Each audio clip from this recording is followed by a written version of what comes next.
What's up, everybody? It's your boy JR Reviews, aka Senpai JD, Senpai Josh, and my fucking boss, aka A Taco Life for me.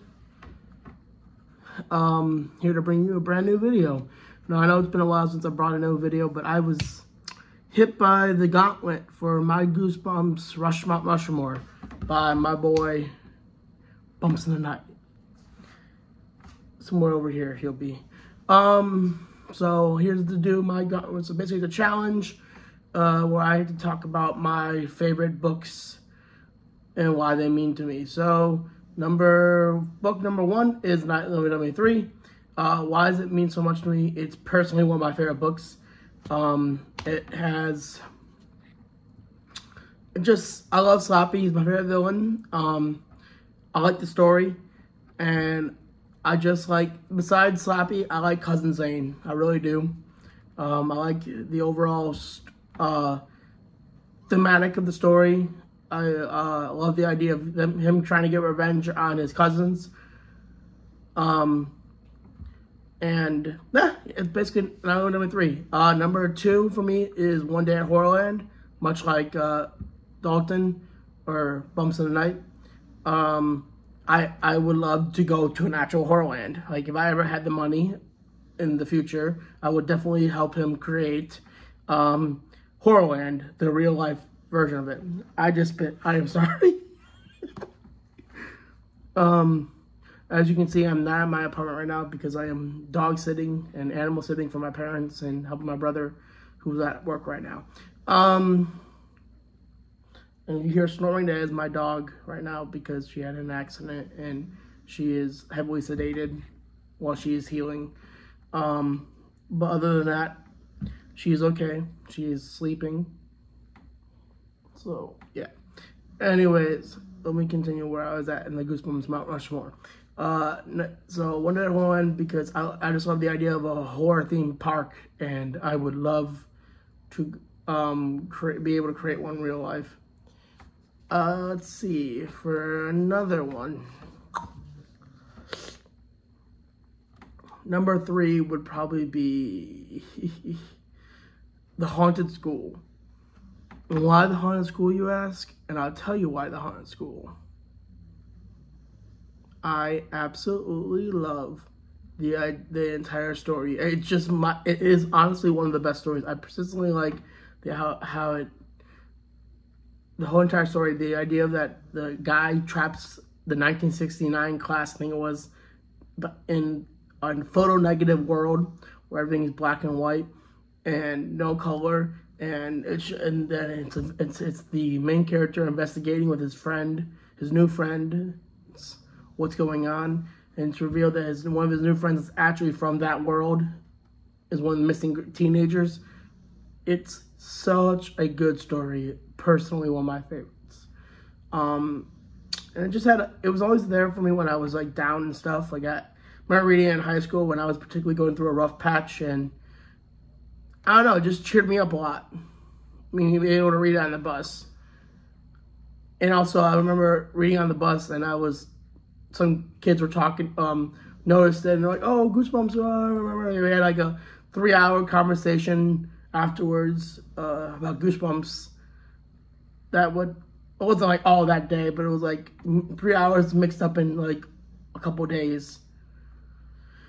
But yeah, it was that was always there for me. And then the 4th and final book, personally for me, has to be Slappy's Nightmare. I remember reading it. I remember buying it asking for my grandfather to buy it on eBay, which he did. It was one of the few. I think I had like 4 2000 books growing up. I had like 4 of them, not many. remember, I knew of more. I just know I only had 4. I think I had Bride of the Living Dummy, Invasion of the Body Squeezers 1.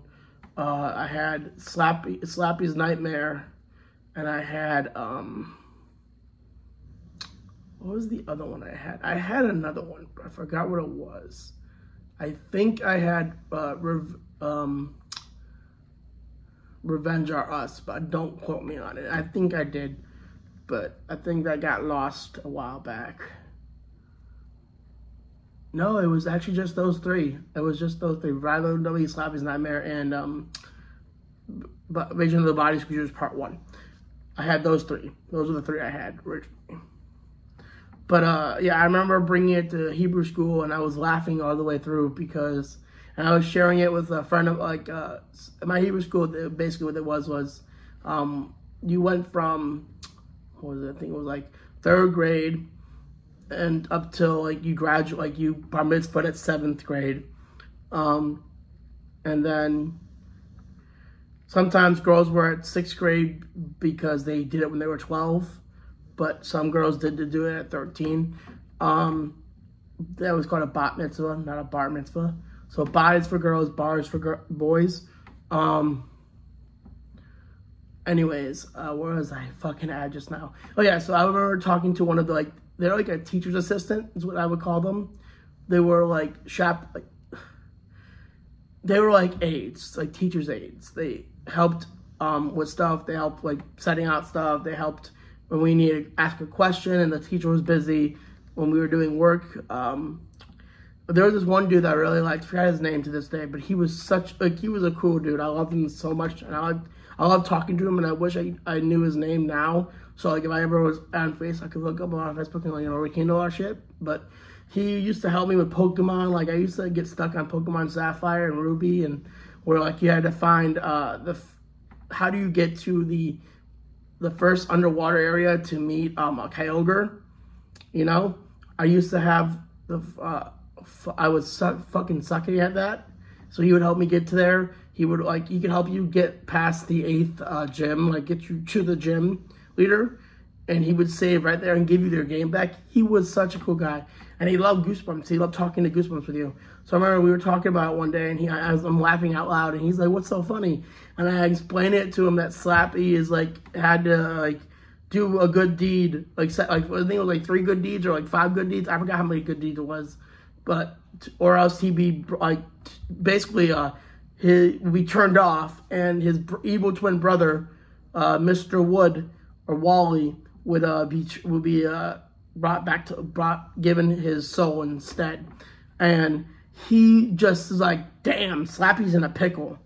And I told him the joke at the beginning of the show where there's this fat pudgy kid up on the stand around the stage, and he's like, "Okay, kids, and now I'm gonna take a bite out of the giant meatball," which he and me both burst out laughing, and everyone else looked at us like we were crazy, and it was just so fun.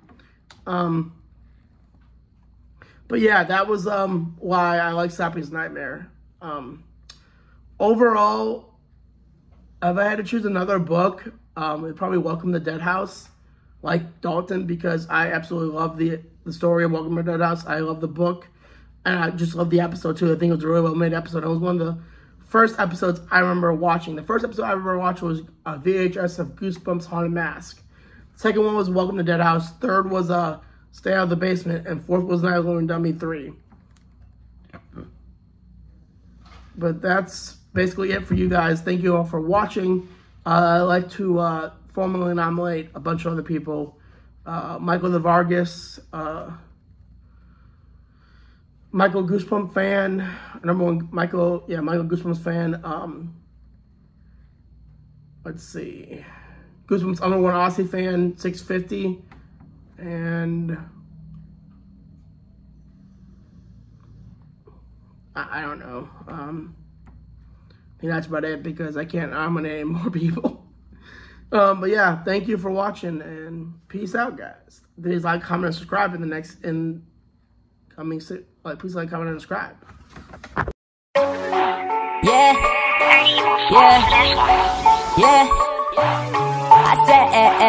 I said Whoa. First let me hop out the motherfucking Porsche. I got 2 girls riding on my dick like a horse. Burn Figmas on Figmas, these people can't stop me. 2D girls fucking be Senpai's new hobby. Pull the pants out the shit to your waifu, I'm the king of this shit. Wife was rocking from the nation just to come hear me spit. Got the 2D game unlocked, if you ain't about this